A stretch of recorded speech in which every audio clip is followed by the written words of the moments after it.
रात के ठीक 12:07 पर थे। स्टेशन सुनसान था, ना चाय की आवाज़ ना किसी की परछाई, बस दूर से आती हुई सीटी। आज की आखिरी ट्रेन। राहुल को घर पहुंचना था।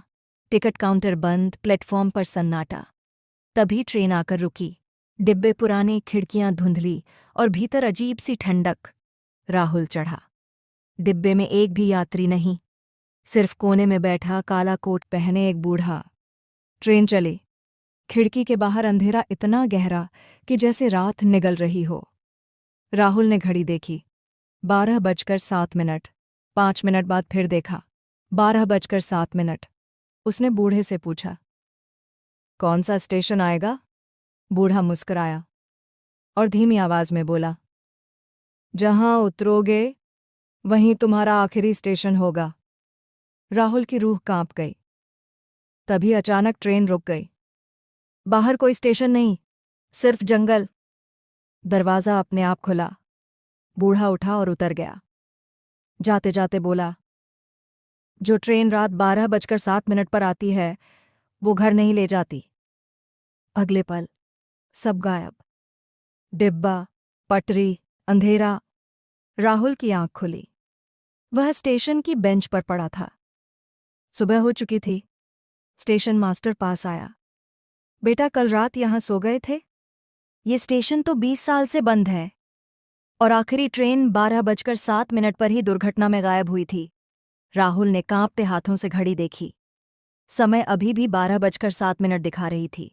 एक छोटे से गांव के बाहर एक पुराना पीपल का पेड़ था। रात होते ही उस जगह से कोई नहीं गुजरता था। लोग कहते थे, वहां एक चुड़ैल रहती है।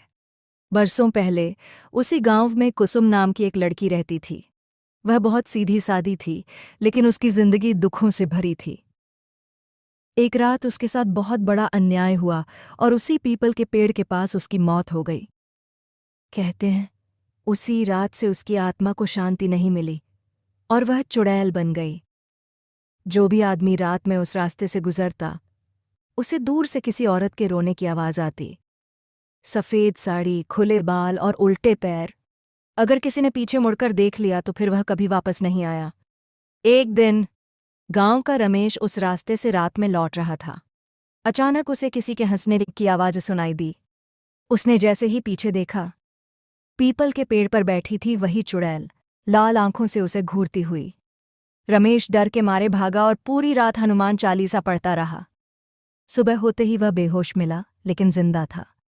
उस दिन के बाद गांव वालों ने उस पेड़ के पास एक छोटा सा मंदिर बनवाया। कहा जाता है अब चुड़ैल वहां कम दिखाई देती है, लेकिन आज भी अमावस की रात पीपल के पत्तों से किसी के रोने की आवाज जरूर आती है। एक छोटा सा गांव था, सोनापुर, जहां सूरज ढलते ही सन्नाटा छा जाता था।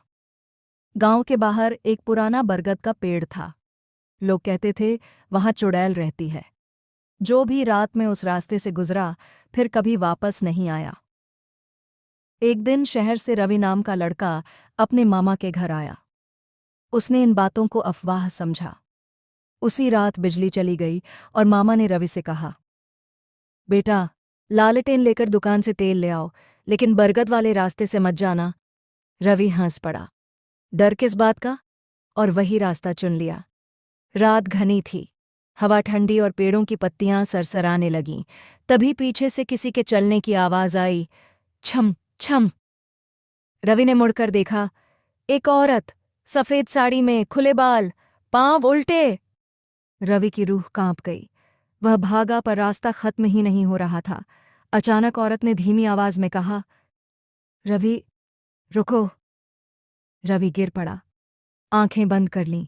तभी एक चीख गूंजी और हवा थम गई। जब उसने आंखें खोलीं तो सुबह हो चुकी थी। वह गांव के मंदिर के सामने था। गांव वालों ने बताया, वह चुड़ैल उन लोगों को नहीं मारती जो दिल से सच्चे हों। जो डरकर भागते नहीं वही बचते हैं। रवि ने कभी उस रास्ते की ओर दोबारा नहीं देखा। और आज भी सोनापुर में सूरज ढलते ही लोग कहते हैं, बरगद के पास मत जाना। एक सुनसान गांव था जहां सूरज ढलते ही कोई बाहर नहीं निकलता था। कहते थे गांव के बाहर एक पुरानी हवेली में एक चुड़ैल रहती है। रवि नाम का एक लड़का इन बातों पर विश्वास नहीं करता था। एक रात वह हिम्मत करके उस हवेली की तरफ चला गया। हवेली के पास पहुंचते ही ठंडी हवा चलने लगी। अचानक पीछे से आवाज आई, रवि। रवि पलटा, लेकिन कोई नहीं था। तभी उसे सामने एक औरत दिखी, लंबे खुले बाल, उल्टे पांव और लाल आंखें। वह मुस्कुराई और बोली, बहुत देर हो गई है। रवि डर के मारे भागा, लेकिन उसके पैर जैसे जड़ हो गए। अचानक जोर की चीख गूंजी और सब अंधेरा हो गया। अगली सुबह गांव वाले बोले, रात को हवेली के पास किसी के चीखने की आवाज आई थी, पर रवि कभी वापस नहीं आया। और आज भी अमावस की रात हवेली से वही आवाज आती है, बहुत देर हो गई है।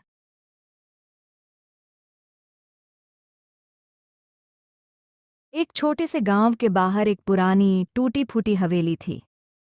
दिन में भी लोग उस तरफ जाने से डरते थे और रात को तो कोई सोचता भी नहीं था। गांव में कहा जाता था कि आधी रात के बाद उस हवेली से घुंघरुओं की आवाज आती है। एक दिन रामू नाम का लड़का बोला, भूत वूत कुछ नहीं होते, मैं आज रात खुद देख कर आऊंगा। आधी रात को वह टॉर्च लेकर हवेली के पास पहुंचा।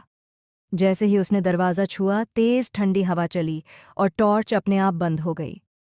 तभी अंधेरे में किसी औरत की धीमी आवाज आई, आ गए तुम? रामू ने पीछे मुड़कर देखा। सीढ़ियों पर सफ़ेद साड़ी में एक औरत खड़ी थी। उसके बाल खुले थे, आंखें लाल थीं और उसके पैर जमीन से ऊपर हवा में लटक रहे थे। रामू चीखना चाहता था, पर आवाज ही नहीं निकली। वह औरत पास आई और बोली, जो यहाँ सच जानने आता है वो वापस नहीं जाता। अगली सुबह गांव वालों ने हवेली के पास रामू की टॉर्च पड़ी देखी, लेकिन रामू कभी नहीं मिला। आज भी लोग कहते हैं, रात के सन्नाटे में उस हवेली से घूंघरुओं की आवाज और किसी के रोने की आवाज आती है।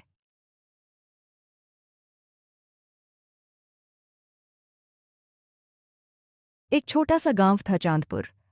दिन में बिल्कुल सामान्य, लेकिन जैसे ही रात होती पूरा गांव सन्नाटे में डूब जाता। कोई बाहर नहीं निकलता, क्योंकि हर अमावस्या की रात एक अजीब आवाज सुनाई देती थी। कहते थे, जो उस आवाज के पीछे गया वो कभी लौटकर नहीं आया। एक दिन शहर से रोहन नाम का लड़का गांव आया। उसे भूत प्रेत पर बिल्कुल विश्वास नहीं था। अमावस्या की रात ठीक 12 बजे उसे किसी औरत की धीमी आवाज सुनाई दी, बचाओ, कोई है। आवाज पुराने खंडहर मकान से आ रही थी। रोहन टॉर्च लेकर अंदर गया। अंदर अंधेरा, दीवारों पर खून जैसे निशान और अचानक धड़ाम, दरवाज़ा अपने आप बंद हो गया। तभी टॉर्च की रोशनी में उसने देखा, एक औरत सफ़ेद साड़ी में उल्टे पांव खड़ी थी। उसने मुस्कुराकर कहा, तू भी मुझे सुन सका? रोहन भागने लगा, लेकिन जमीन जैसे उसे पकड़ रही थी। आखिर में सिर्फ उसकी चीख सुनाई दी। अगली सुबह गांव वालों ने खंडहर से रोहन की टूटी हुई टॉर्च पाई और उस रात से आवाज और भी साफ हो गया, हो गई थी।